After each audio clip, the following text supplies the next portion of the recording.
Congratulations on having your conference abstract accepted. This is an indication that what you intend to speak about fits our conference theme and is likely to appeal to our audience. The challenge for you now is to prepare an address that will be engaging, persuasive, and on point.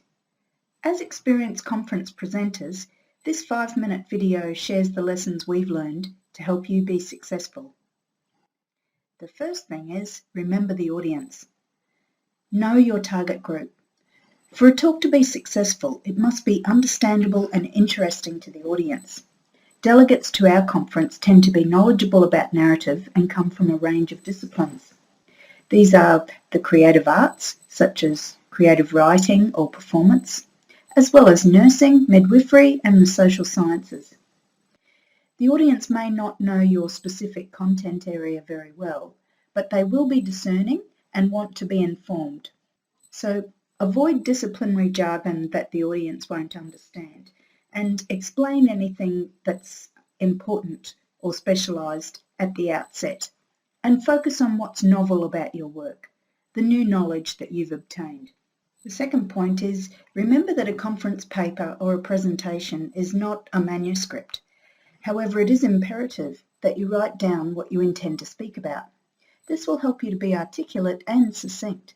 You can also print your speech out in large font and bring it with you on the presentation date, or put it onto an iPad. People will forgive your nerves and be appreciative of the fact that you've taken the time to manage your anxiety well by bringing a prompt.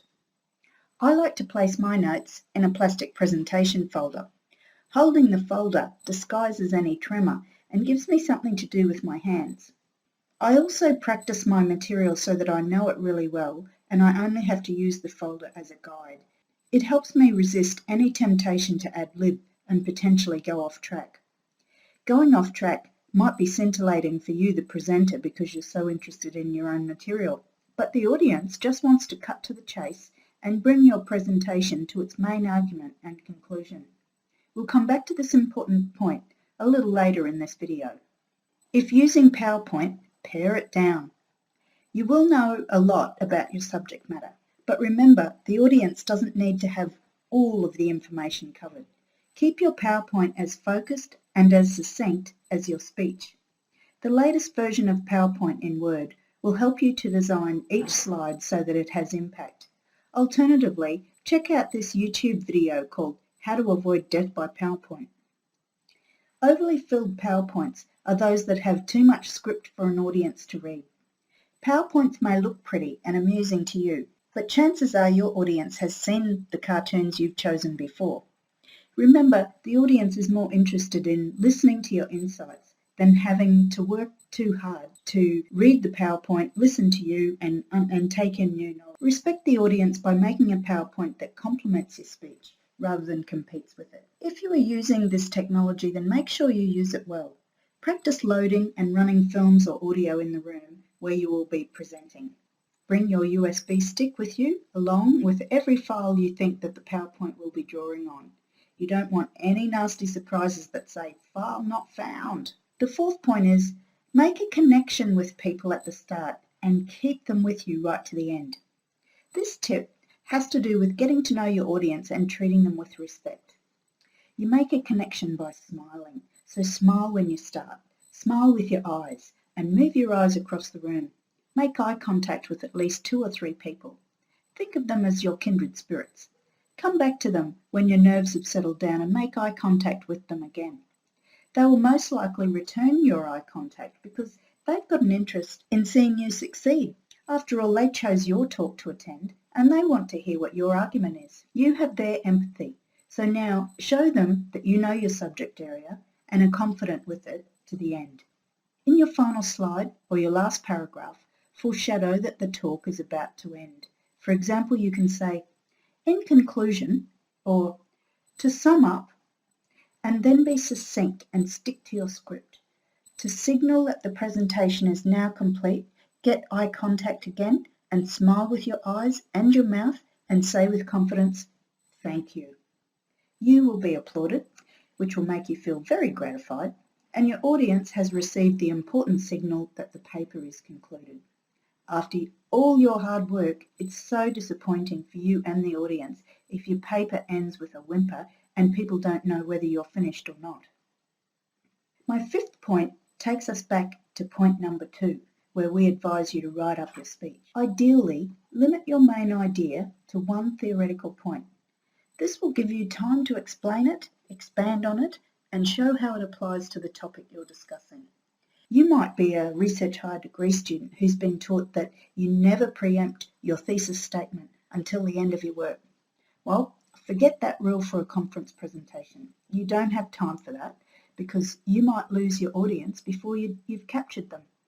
So our tip is to start the paper with your thesis statement. For example, in this presentation, I will argue that, and then take your audience on a speedy trip through your work. So think of this conference paper as like giving your audience a guided tour. The sixth point concerns the dreaded question time. Question time can be challenging for all of us because the audience is mostly unfamiliar to us. We don't know if they share our passion in the subject matter. We don't know if they're feeling brave enough to ask questions in this group.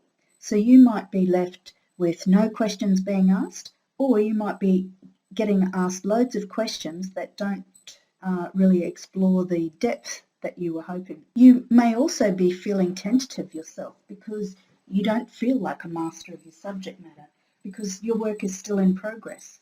You mightn't have finalised your findings. Anyway, all of this is good because your audience can become your allies in giving you ideas for your work that you can take away and develop further. To help them take up the mantle of ally rather than heckler, try asking them towards the end of your paper a couple of specific questions that are already challenging you.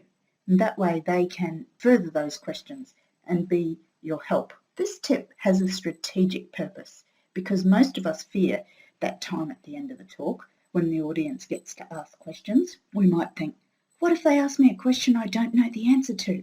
So this tip helps you to prevent an awkward silence during question time and also signals to the audience that you actually want their suggestions. So prime your audience by having some pre-prepared questions. That should get the ball rolling. Our seventh point is that not knowing something is okay. So if you do get asked something that you cannot answer without stumbling, blushing or feeling stupid, here are some tips to sidestep the awkwardness. You could say, that's a really good point. I hadn't thought that idea through fully. Or, yes, thanks. I'm planning to look at that issue in the next month. Our final point is never do this. Whatever you do not imagine that you can take a section of a paper written for a journal or a chapter written for a book and simply read it out. A paper written for academic publication is rarely suitable for reading out loud. Get used to the idea that you do need to write a paper specifically for this conference. The way we like to do it is imagine a specific audience member, perhaps someone you might know who's going to attend, and keep them in mind as you write your speech. This will help you to be less formal and more friendly, but also explanatory and persuasive.